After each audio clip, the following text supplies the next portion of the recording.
And ang aking background ay ako ay 4 na taon sa Catholic Seminary.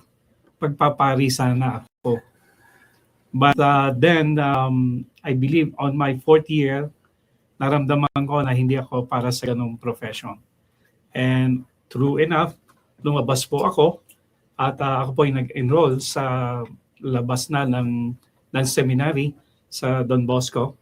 At doon ko po nakilala yung aking mga kaibigan, kaklase. At the beginning of our friendship, we were all 17, 18. At masaya kaming nagsasama-sama kung anong ginagawa ng mga kabataan sa time na yon. We were that people. But then again, noong summer of 1979, nakakilala sila sa Lord through Bible study.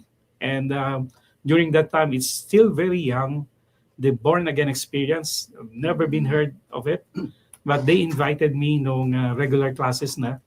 And true enough, kahit galing ako sa seminaryo, I realized na napakarami palang kulang ng aking buhay.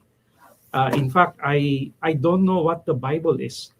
That's very ironic na hindi ko umot na sa seminaryo ay alam ang Bible.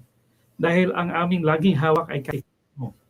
At ang buhay ni Don Bosco at ng mga ibang santo ang aming pinag-aaralan.